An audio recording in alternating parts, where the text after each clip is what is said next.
Ok. Donc ici, fatigue et entraînement maintenant. Donc il est clair qu'un entraînement, une planification, une charge externe imposée à votre athlète va engendrer une réponse qui va elle-même engendrer des adaptations ou une certaine fatigue. Ça, on vient de le voir.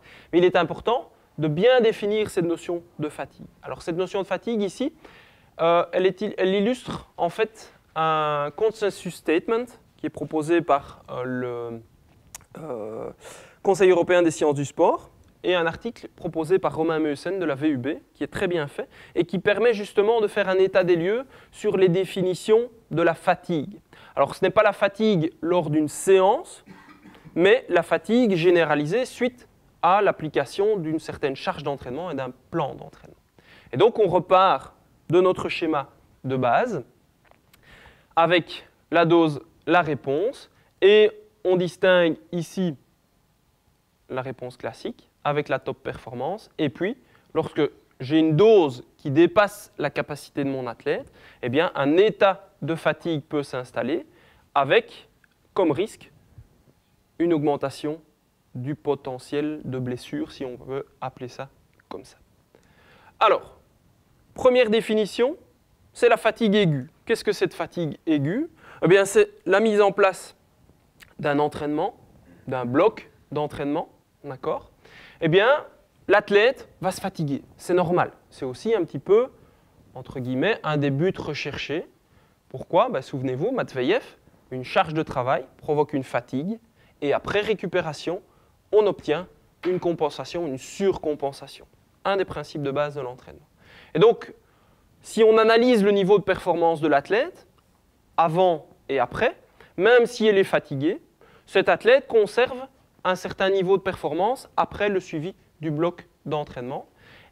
Et après 24 à 36 heures de récupération, eh bien, on a ce principe de surcompensation et une adaptation positive qui apparaît. Voici de manière illustrée le niveau de performance. Il est de X à un moment donné, il est sur une ligne de base. Je vais appliquer un bloc d'entraînement à mon athlète. Il se fatigue, mais son niveau de performance n'est pas pour autant réduit. Et après récupération optimisée ou optimale, eh bien, on a ce principe de surcompensation qui apparaît. OK. Ça, jusque-là, tout va bien, c'est la base. Par contre, lorsque j'augmente un petit peu la dose, ben, mon athlète risque de se fatiguer un petit peu plus. Et on arrive dans ce qu'on appelle le functional overreaching, le dépassement fonctionnel. Suite à un bloc d'entraînement, mon athlète va avoir une fatigue relativement élevée, supérieure à une fatigue liée à un bloc peut-être de charge plus faible. Et à court terme, on va observer une diminution de la performance. Exemple très concret, un stage d'entraînement. Au retour d'un stage d'entraînement, les athlètes vont vous dire « Ouais, je suis vraiment crevé par rapport au début de stage. Je suis plus fatigué que lors de mes entraînements, ma phase d'entraînement classique normale. » Pourquoi? Parce qu'en stage, on augmente temporairement la charge, à la fois en volume, parfois en intensité, parfois les deux. Ça dépend un petit peu des disciplines. Et là, que se passe-t-il? Votre athlète, il est très fatigué. Et si on refaisait un test de performance, on verrait que sa performance, elle est réduite. Mais on est dans du fonctionnel, c'est-à-dire que après quelques jours de récupération, eh bien, on a toujours une surcompensation et on a une adaptation positive. C'est le but des stages et c'est pour ça qu'on continue à faire des stages. C'est qu'on induit une fatigue effectivement excédentaire, mais après quelques jours de récupération, eh bien, on a toujours cette surcompensation qui apparaît. Attention, il ne faut pas aller trop loin dans la dose. Pourquoi? Parce qu'on peut évoluer vers ce qu'on appelle du non-functional overreaching. C'est-à-dire que la charge a été trop élevée par rapport à ce que l'athlète est capable de supporter. Et là, effectivement, on a de nouveau une fatigue qui est très intense. Mais là, à court terme, la récupération ne permet pas de restaurer le niveau de performance initial et on n'a plus de surcompensation qui apparaît. On est allé trop loin.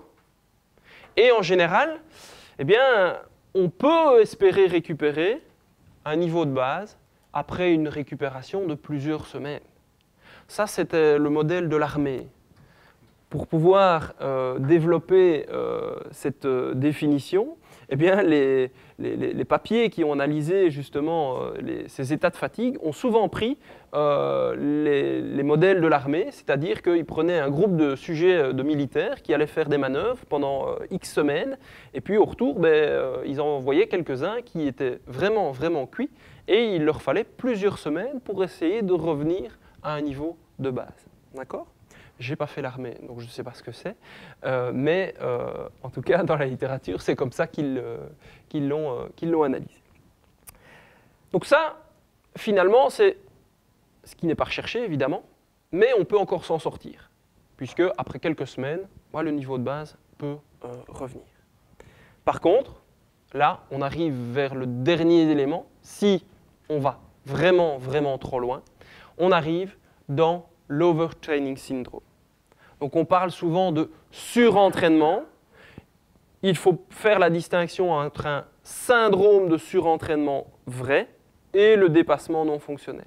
Et la différence entre les deux, eh bien, c'est que le retour au niveau de base, au bout de quelques semaines, il ne faut pas y croire. Ce sont plusieurs mois, voire des années. Par rapport au monde du travail, typiquement, les vrais burn-out, c'est quelqu'un qui ne sait pas revenir sur son lieu de travail. C'est un petit peu l'analogie que l'on peut faire. Le syndrome de surentraînement, pour un athlète, c'est son burn-out à lui. D'accord ? Parce que la charge imposée a été beaucoup trop importante. Attention que cette charge, rappelez-vous, c'est la charge externe, mais ce n'est pas essentiellement lié au coach. C'est peut-être aussi lié à la réponse que l'athlète en donne. Parce que, à un moment donné, dans sa vie, tout ne tourne pas rond non plus. Il peut avoir une charge sociale supérieure, au niveau de la famille, ça peut mal se passer, il peut mal digérer la pression des médias. Ça fait partie de la charge interne, d'accord ? Ça fait partie de la charge qui est imposée à l'athlète et qui peut l'amener justement à ce syndrome de surentraînement. Est-ce qu'on peut diagnostiquer ce surentraînement ? Oui et non, c'est un peu comme un burn-out, c'est pas clair non plus, il n'y a pas un indicateur, d'accord ? Alors, Meussen et ses collègues, dans son consensus statement, justement, proposent une checklist qui va cibler différents domaines. Notamment, forcément, c'est l'analyse de la fatigue. Est-ce que, effectivement, la performance est significativement réduite? Est-ce qu'on a une fatigue persistante, etc. Mais on va, avant toute chose, exclure des problèmes médicaux. Parce que certains problèmes médicaux peuvent avoir des effets similaires sur la performance. On va analyser ensuite l'entraînement. Est-ce qu'il y a des erreurs d'entraînement? Est-ce que mon entraînement n'est pas trop monotone? Est-ce que je n'ai pas augmenté trop vite la charge? Diversification, progressivité de la charge. Donc vous voyez, on fait là appel aux différents paramètres, principes de base de l'entraînement. Est-ce qu'il n'y a pas des conditions spécifiques environnementales qui font que mon athlète, effectivement, a une charge trop élevée? Exemple, est-ce que, voilà, on peut imaginer, on peut rêver, cet été, on a 30 degrés depuis un mois, et je demande les mêmes charges de travail à mon athlète que dans des conditions où il y aurait 20 degrés. C'est une charge externe, enfin une charge environnementale qui vient s'ajouter à la charge interne développée par l'athlète. Il peut y avoir d'autres facteurs. Je les ai évoqués tout à l'heure. Est-ce qu'il n'y a pas de troubles psychologiques qui pourraient s'installer, émotionnels, stress important? Est-ce que des facteurs sociaux ne pourraient pas concourir justement à l'état de ce syndrome de surentraînement? Donc, on n'est pas face à quelque chose de clair et précis, mais il faut faire une étude, une analyse, une anamnèse, et c'est pour ça qu'on parle de syndrome, parce qu'il y a plusieurs symptômes qui vont s'orienter vers orienter vers le surentraînement.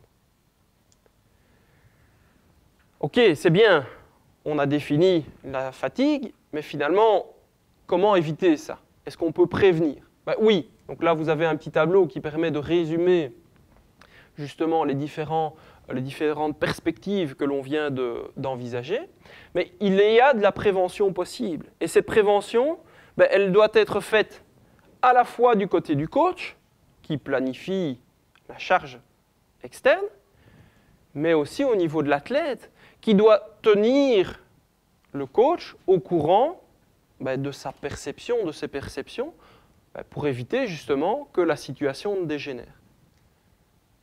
Au niveau du coach, quel grand principe?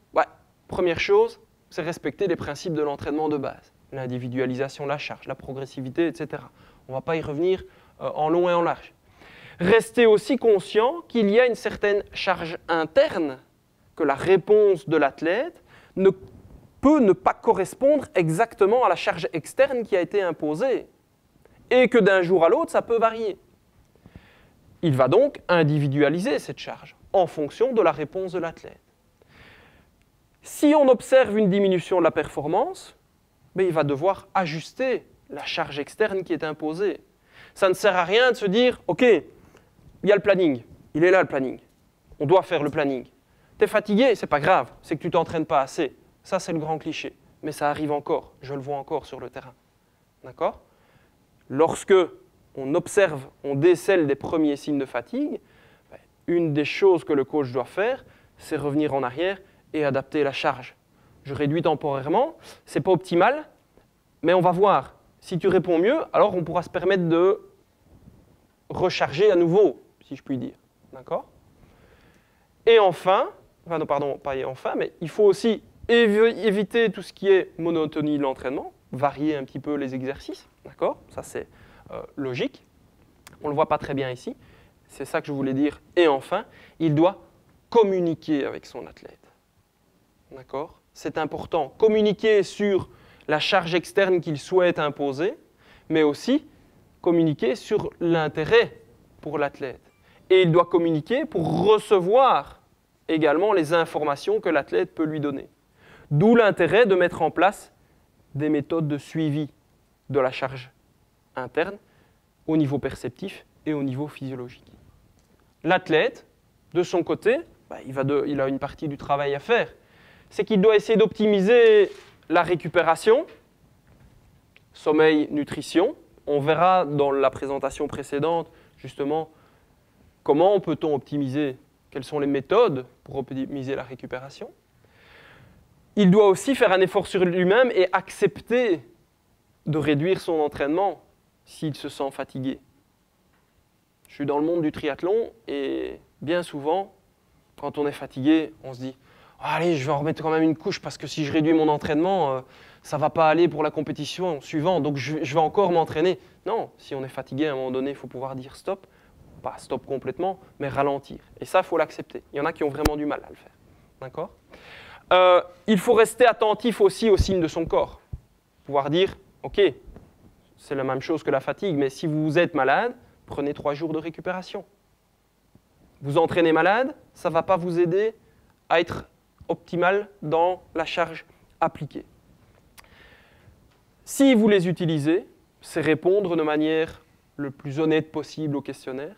Et enfin, c'est communiquer avec le coach pour justement lui donner les informations nécessaires qui lui permettront d'adapter la charge d'entraînement qui va vous être imposée. Voilà. Ouais. Des questions? Donc c'est vraiment le consensus, c'est replacer vraiment ces définitions avec les petits trucs et astuces.